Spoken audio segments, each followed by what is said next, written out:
Electric গাড়ির public পরিবহন নিয়ে আপনি প্রথম উদ্যোগ নিয়েছেন বাংলাদেশে, যতটুকু জানি 2018 সাল থেকে আপনারা এটা নিয়ে কাজ করছেন। এই পাবলিক পরিবহন আসলে বাংলাদেশের জন্য কতটুকু উপযোগী ইলেকট্রিক গাড়ির? আসসালামু আলাইকুম, ধন্যবাদ আমাকে আজকে এটা সুযোগ করে দেওয়ার জন্য। সবচেয়ে বড় জিনিস হচ্ছে যে আমাদের পৃথিবীতে আমাদের ফসিল অয়েল বা অয়েল আছে মাত্র 110 বছরে।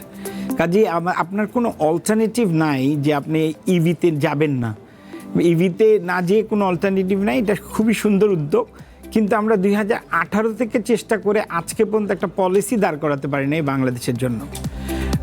তার থেকে বড় ইস্যু হচ্ছে যে এই পলিসিটা যারা তৈরি করছেন তাদের আমার কাছে মনে হয় এনাফ নলেজ নাই, ফিজিক্যালি তারা এই বিজনেসটার মধ্যে ছিল না। আমি আপনাকে যেই প্রশ্নটা আমাকে করেছেন 200 বাস নামবে, এই 200 বাস নামার জন্য কি করা হলো, আমাদের 10টা কোম্পানিকে গত 3-4 মাস ধরে প্রাইভেট সেক্টরে তাদেরকে বিভিন্নভাবে প্রস্তাব দিয়ে সব কিছু করে একটা জায়গায় নিয়ে যাওয়া গেল। কিন্তু ওয়ান ফাইন মর্নিং আপনাদের টিভির মাধ্যমে জানলাম এটা ডিপিএম, ডাইরেক্ট প্রকিউরমেন্ট মেথডের মাধ্যমে একটা কোম্পানিকে দিয়ে দেওয়া হয়েছে। কাকে দেওয়া হলো, কি করা হলো, কিভাবে হলো, আমরা কিন্তু কেউ জানি না। আপনি এখন কথার কথা বলছি হানিফ বাস, যার কন্ট্রিবিউশন 1700 বাস আছে ঢাকা ইন্টারডিস্ট্রিক্ট, এবং তাদেরকে কিন্তু এই সুযোগটাই দেওয়া হয়নি। এখন এইটা করতে গেলে তখন প্রাইভেট সেক্টরকে বাদ দিয়ে আপনি কিভাবে করবেন? এই প্রাইভেট সেক্টর 9000 বাস চালায়, 9000-এর কয় পার্সেন্ট আপনার 200টা বাস? আর আপনি বললেন 100 দিনের মধ্যে আপনি বাসগুলো চালু করবেন, আজকে 22 দিন চলে গেছে, কি নেক্সট স্টেপ আপনি কিন্তু কিছু জানেন না। আপনি কি করলেন? এই পিঙ্ক বাস আমি 2018 সনে প্রস্তাব দিই, 2022 সনে প্রস্তাব দিই, 2024 সনে প্রস্তাব দিই, এবং এই লাস্ট গভর্নমেন্টের কাছেও প্রস্তাব দিই।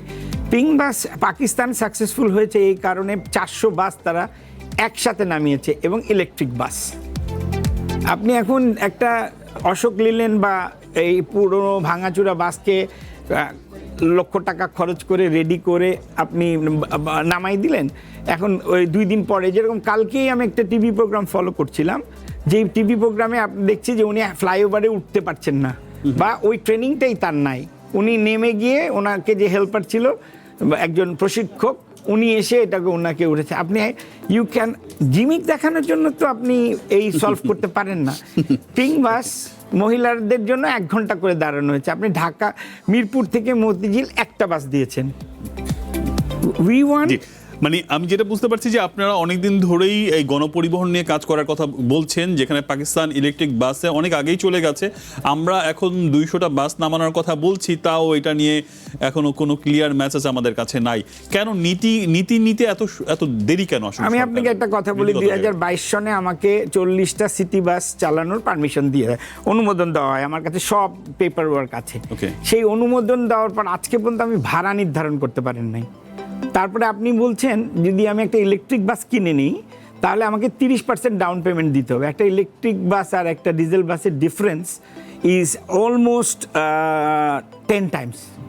একটা ডিজেল বাস 40 লাখ টাকা দাম, একটা ইভি বাসের দাম 2 থেকে 2.5 কোটি টাকা।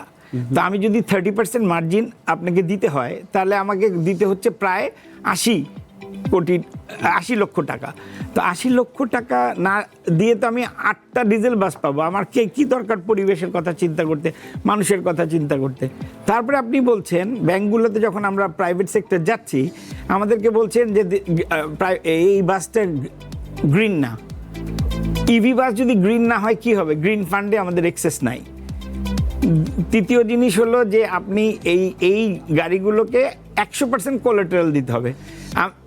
আপনি যদি আপনার নর্মাল গাড়িটা বিআরটি এর রেজিস্ট্রেশন হিসাবে দিয়ে কোলাটেরাল দিতে পারেন, তাহলে ওয়াই নট ইভি?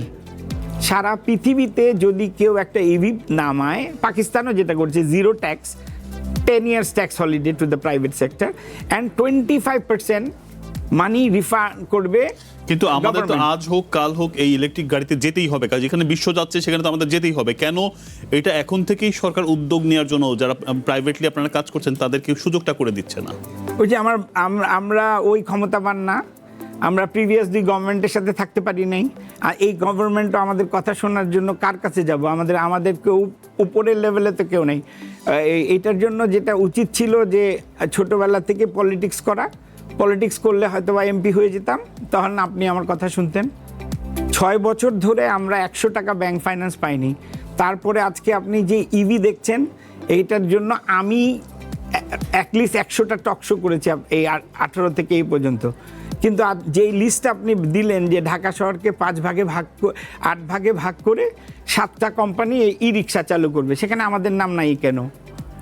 কারণ আসিফ সাহেব যে 7 জনকে দিয়ে গেছিলেন উপদেষ্টা, তাদের কোম্পানি, তাদের মধ্যে 3টা কোম্পানির কোনো ফ্যাক্টরি নেই।